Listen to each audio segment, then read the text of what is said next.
Before we jump into today's show, I've got a really exciting announcement to make. The autumn cohorts for Start Your Podcast group program are now open. There are 5 dates between September and October, and it's a 6-week program that will get you launched before Christmas. So if podcasting was on your to-do list this year, if you really want to get your podcast up and done by the end of 2023, then come and join me for one of those cohorts and let's make it happen.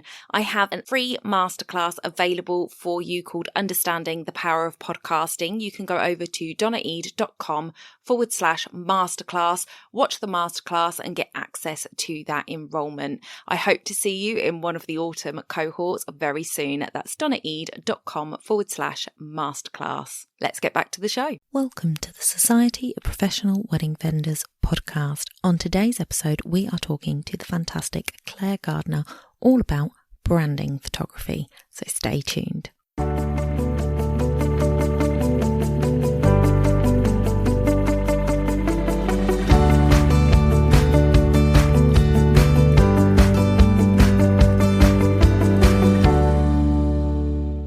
Today we have the lovely Claire Gardner with us, and she is going to be talking all about brand photography. So hello Claire, thank you so much for coming on the podcast. Donna, thank you so much for having me. It's a great pleasure. You're very welcome. Can you just tell the viewers a little bit about your background, who you are, what you do, and how you got to where you are in business today? Of course. Hi everybody. My name is Claire Gardner. I have been a photographer professional now for about 10 years.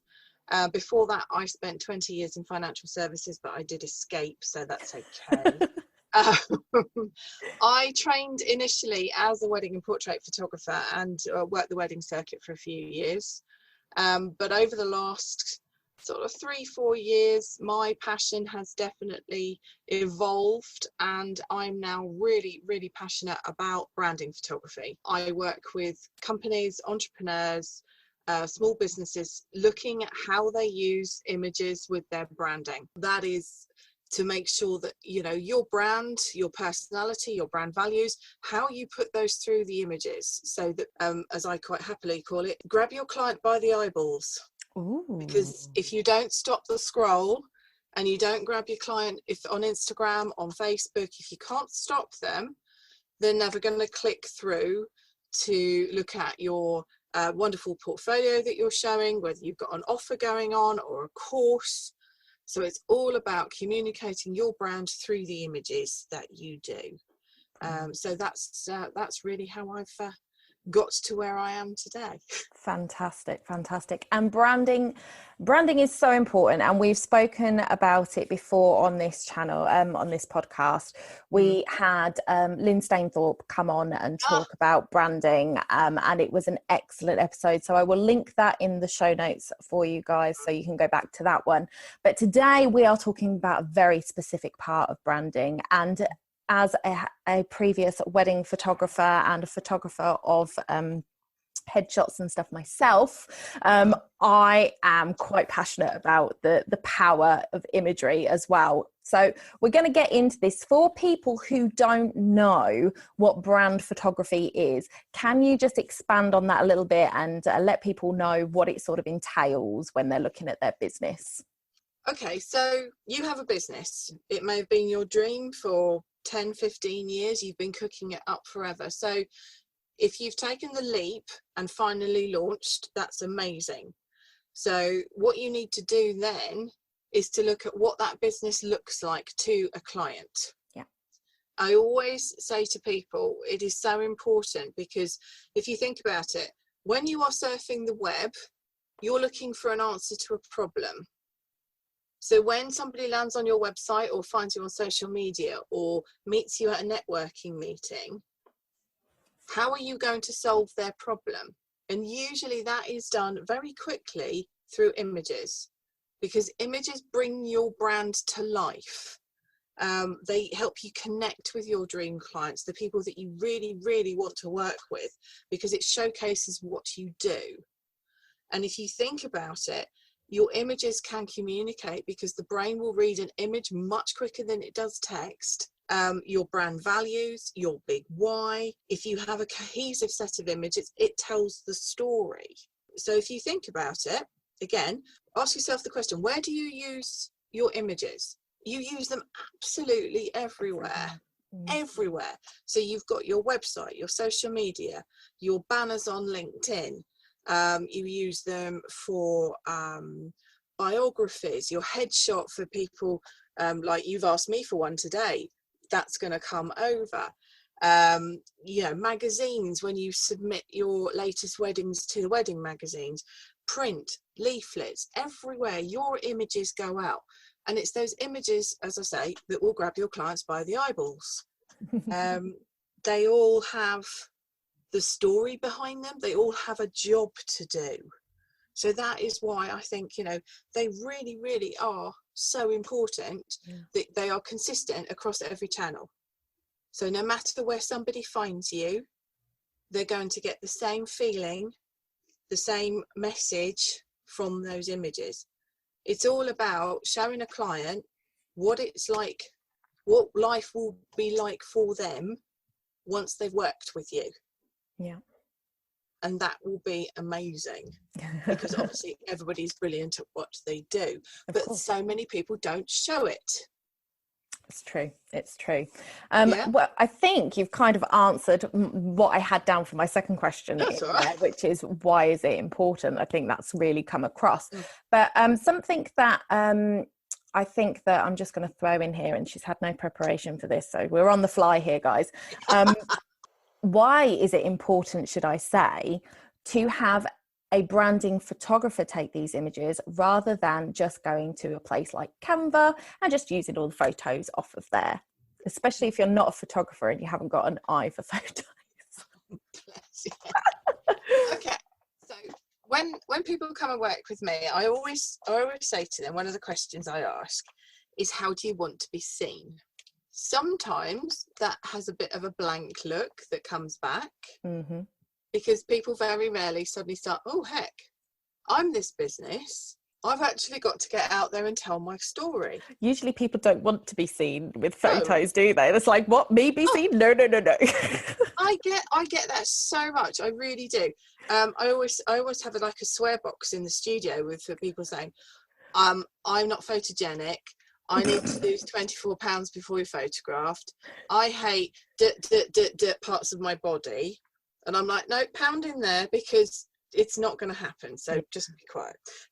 But a branding photographer, somebody who really understands the branding process, will be able to help you translate your brand values, your big why.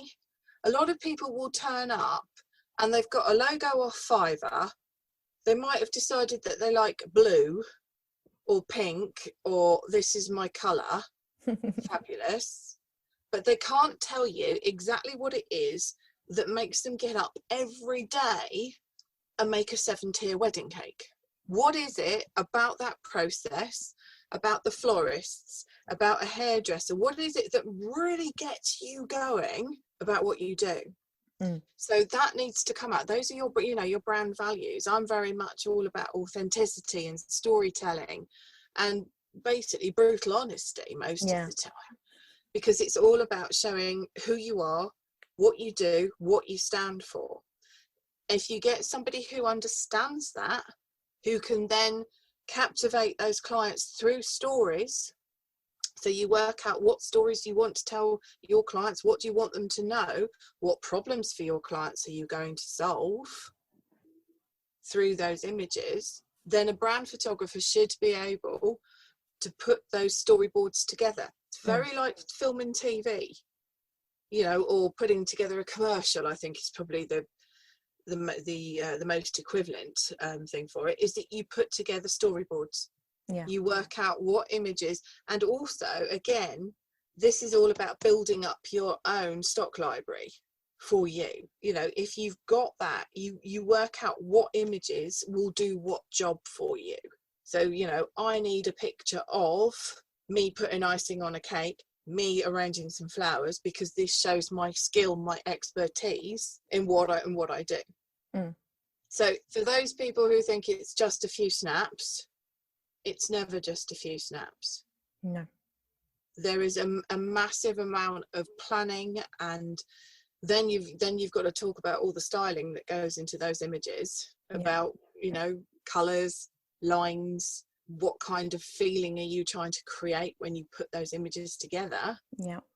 You know, it's immensely complicated if you do it right. And a lot more complicated than I think people think. And as you say, it is so important. And I'd just like to point out, guys, that if you've been following me for a while, you may have seen the Reset to Get Set challenge that I ran. You may be in my membership and you got my rebranding masterclass, and in there I talk about the importance of real photos. So I actually, Claire, you won't know this, but in my Reset to Get Set challenge that I did, we had a week where we focused on your branding, and one of the things that I said was, and I think I actually linked you in this as an option, I linked a couple of branding photographers as options, and that was that how powerful a real image is over a fake image. And I found a couple of images online of a beauty salon, and I chose one of these photos that was kind of this very clinical white image of this woman who had her face blasted by Photoshop. There wasn't a pore in sight, and this woman was tending to her. She had a white uniform on. All you saw was the therapist's hands and the woman's face in this very clinical white background. And then I showed them another picture, which was of a lady, fuller image. You could see the therapist's head to mid-waist, a lady laying on the table, obviously a real woman, not a plastic doll. You had all of the shelving in the background with all of the products on, and the brand name of those products was everywhere. And I said the difference between these two images is when your client comes into your salon and sees those shelves with those products on, they're going to feel more at home already. Instantaneously, they feel like you've told them the truth. Whereas the white clinical one, that could be anywhere, and it's not even, like, if your uniform is a completely different color, then that doesn't even fit with your brand. So they're going to feel on edge, like, are they going to be able to provide the service that I saw online, because it wasn't actually them that was in the photographs. So it's hugely, hugely important to have real images. Absolutely. And the thing is, as you say, clients they'll feel uncomfortable, but they won't necessarily be able to put their finger on why they feel uncomfortable. Mm-hmm. But deep down, psychologically, because the brain has looked at these images, it's formed an opinion and a gut reaction. Yeah.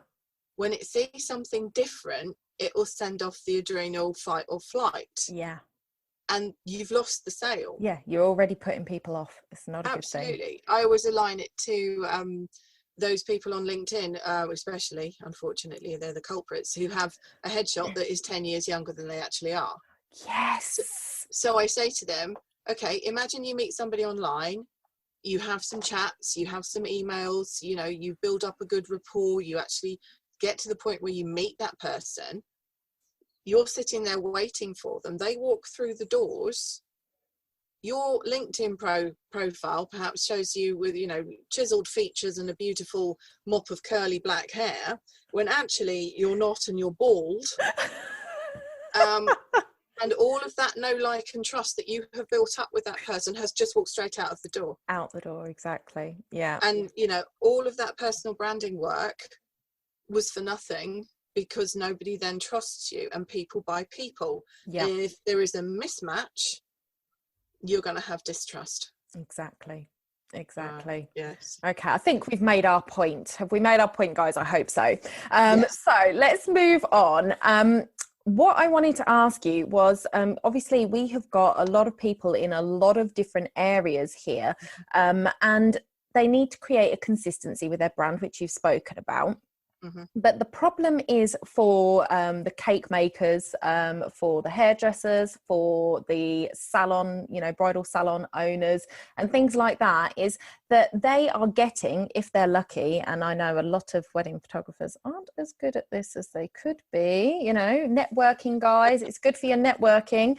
They're getting their images from 30, 40, 50 different photographers who all have different styles of editing and whatnot. So how can we make those photographs of our real weddings, you know, here is a bride and groom that we made a cake for, cutting into their cake for the first time, it's real, but it doesn't fit with our branding because of the editing. How can we sort of manipulate that to look better in the setting of our website, for instance? Okay, great question. I did used to share my images. I was a good wedding photographer. So if you are a wedding supplier, I would also always recommend, obviously, you have your website and you have your brand images stamped all over your website and your social media. They will convey your colours, your values, your overarching guidelines. They will sit.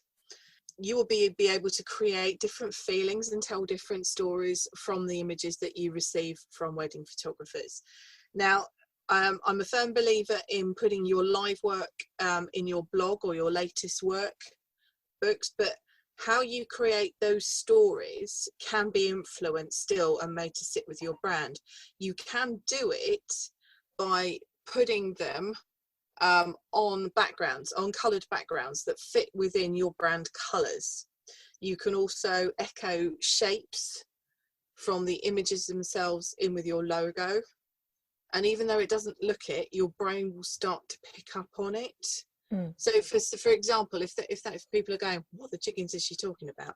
Say if you have a sort of a triangular or a circular motif within your logo, which is very popular in the industry.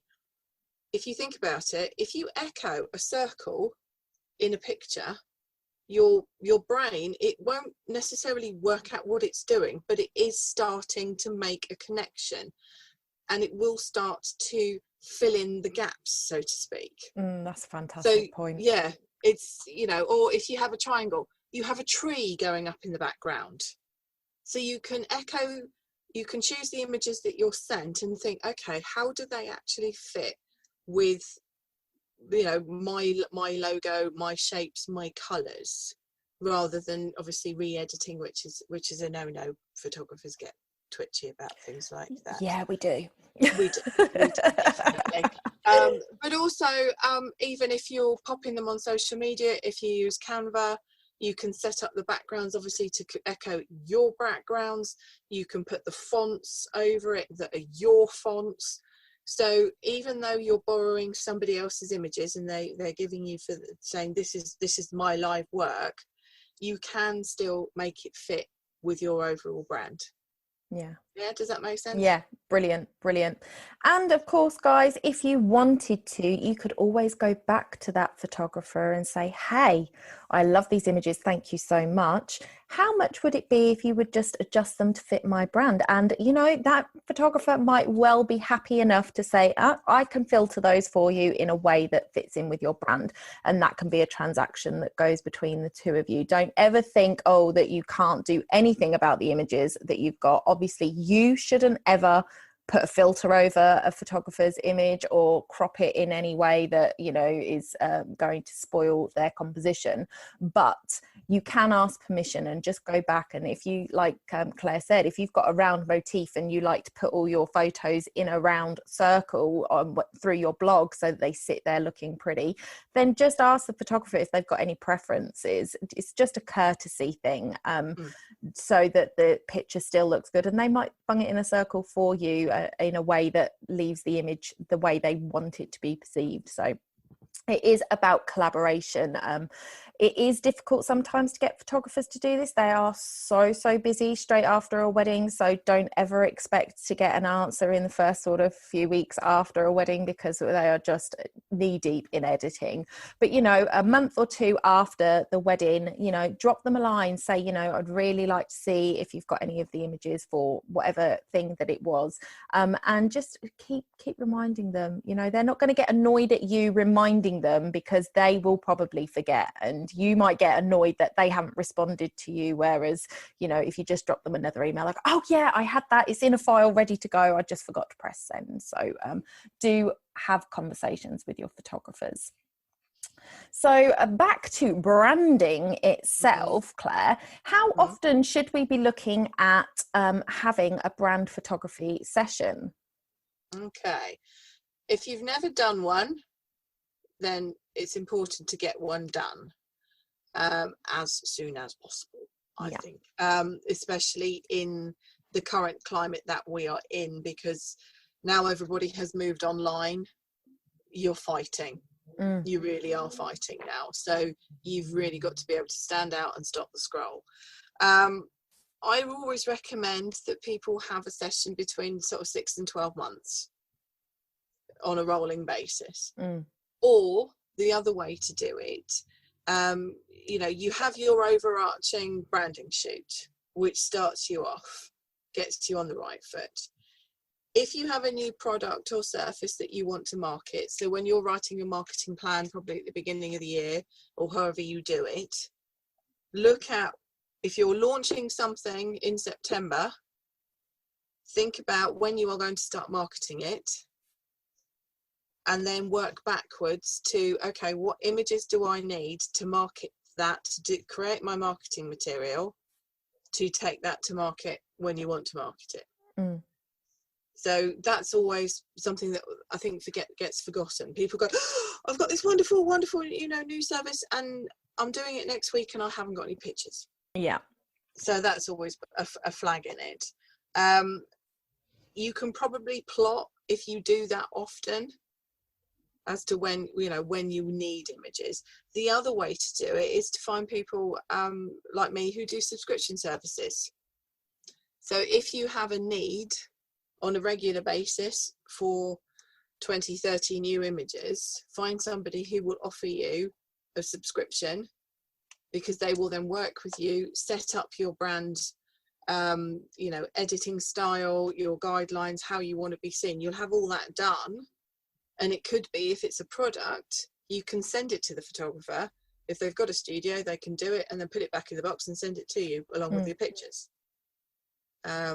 If it's a case of, you know, every 3 months I need you for an hour or 2 hours to do a new service, or, you know, some updated lifestyle shots of me creating something, then fine, that works equally as well. So it really depends on what you need and how, but at a minimum, every 6 to 12 months, definitely refresh your images. Because also, if you change your headshot on social media, people look and they go, oh, look, Donna's changed her headshot picture. What's she doing? Yeah. It creates curiosity. And that could be the nudge that somebody needs to go, oh, you know what? I meant to email her about this, that, and the other. Yeah. And it could, you know, just instigate business for you. And it also gives people the chance for a second chance look, doesn't it? Because, you know, they might have looked at you once and thought, oh, yeah, okay, scrolled past and not really thought much of it. You change your headshot and they're like, oh, who's that? And actually, it's not until they get in there, because obviously these people don't necessarily know you well. They're like, oh, yeah, I think I might have looked at, and then all of a sudden they can see what you did, and it's just because you changed your picture, so you were a new person for them to look at. Yes. And it creates that second opportunity for you. So very good point. It's a great point in that you've got to keep your headshot updated, because I'm getting so many people now coming in post lockdown who decided to let nature take its course. And honestly, oh crikey, there's been chaps that have grown beards who look amazing with them. There's been ladies like myself who are just letting the grey take over. Yeah. Going for the silver fox. I think there is a move now just to like, this is me. Absolutely. Take it or leave it. Indeed. So once we have our branding images, and we've spoken a little bit about this throughout the episode, but what is the best way to use them, and what type of photos are you looking at creating in a branding? Because I think a lot of people confuse headshots with branding photography and think, oh, it's just a load of pictures of me. Why do I want 20 pictures of my face in different poses? So can you speak to the best way to create impact with our images and what kind of images we can produce within a branding session? Okay, goes back to the question, how do you want to be seen? Mm-hmm.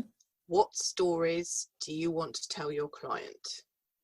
Okay, so if you're looking for a wedding photographer who specializes perhaps in low light photography, you know, I had a, oh dear, this links back, I had an inquiry years and years ago from a couple, bless them, who were going to get married on New Year's Day at 4 o'clock in a cave with some candles. Oh my goodness, people, you cannot see my face, but my jaw just dropped to the floor. Like that's just given me heart palpitations as a photographer. I'm just like, I need like 3, 4, 5 lighting rigs. Funnily enough, I was booked. That's not my speciality, bless their cottons. But if they were looking on the internet, they would probably put into Google photographer low light, you know, so the photographers who want to attract those people would just be showing, you know, how they create the mood, how they, you know, and what it is like for those people to work with them. Mm-hmm.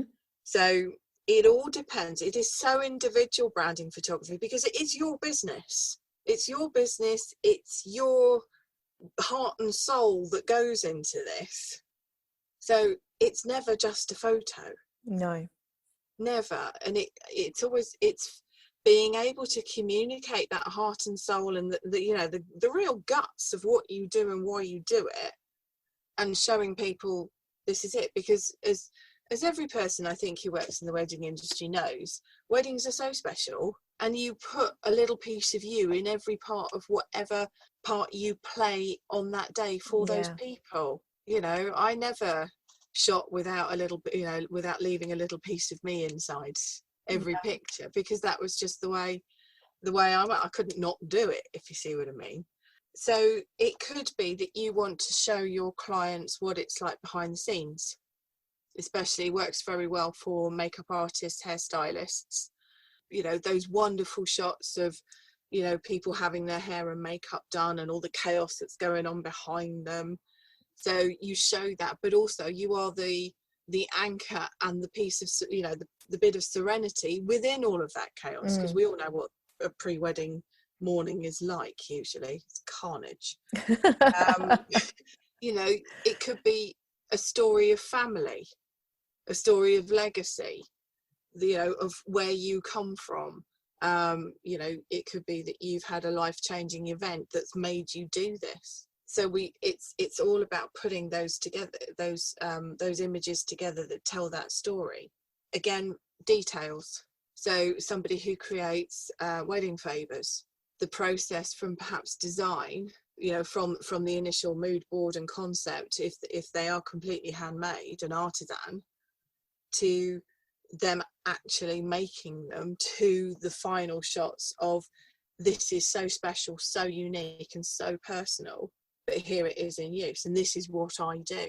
You know, somebody who spends all that time and energy creating something so special needs to show that.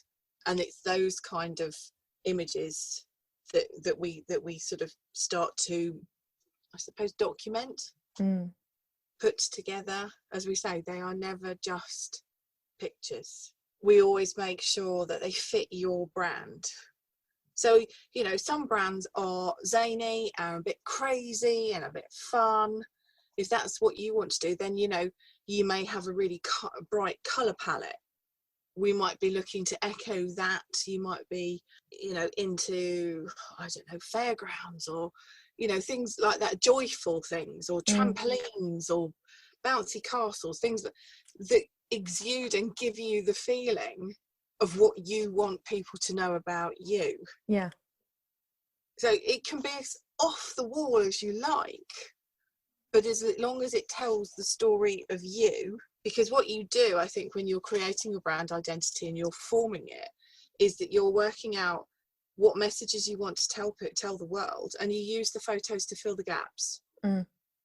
you use your images to plug that together. It gives you great freedom and flexibility when you are creating a brand identity, and that is so important. You're looking really, I think, for when you put the images together, which gives you the goosebumps, what makes you go, yeah, that's it, that's what I want to show.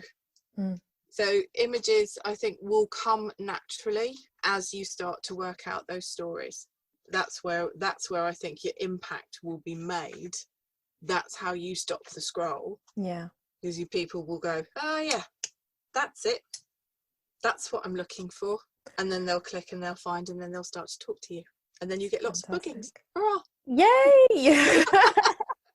That's so fantastic, Claire. I mean, seriously, that gave me goosebumps just listening to you talk about it like that. So it's definitely important to have a branding session, because this is, weddings are emotionally evocative, and you need to be creating that with your website, with your social media. I've come across people that don't even have a banner on their LinkedIn profile, and I know for wedding professionals seeking bride and grooms, LinkedIn isn't necessarily the place that they want to be, and I think most people do tend to have their Facebook covers sorted, but that seems like that's prime real estate right there going to waste. It seems ridiculous to me, but then I'm a photographer, so it's been absolutely fantastic talking to you, Claire. I hope that everybody will take the time now to go out and get a branding session done, because as people will know from my previous posts and podcasts, we are moving into our marketing season, and we are looking at rolling into Christmas, New Year and Valentine's Day, which are our 3 biggest days for engagements across the entire year. And we need to be attracting people. So as Claire said, you need to work backwards. If you want decent images to start promoting to the brides and grooms that are getting engaged in these times, you need to work backwards. And if people are looking for branding photos, Claire, where do you work? What area do you cover? And where can people find you? Okay, so I am based in Uxbridge, which is West London.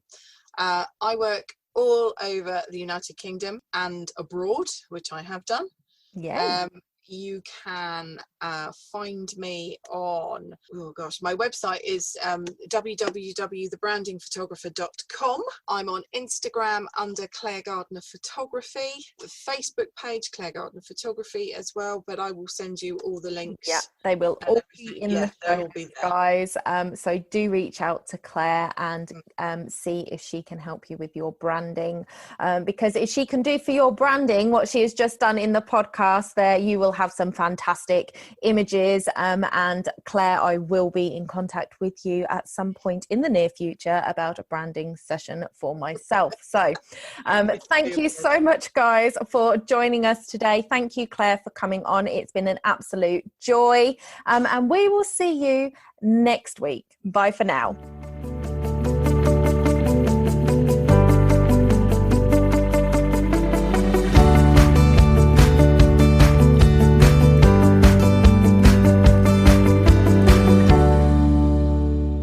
Don't forget to hit those stars and leave a review of the podcast where you listen if you found value in what you heard today. It's a free way you can help the podcast reach more people just like you.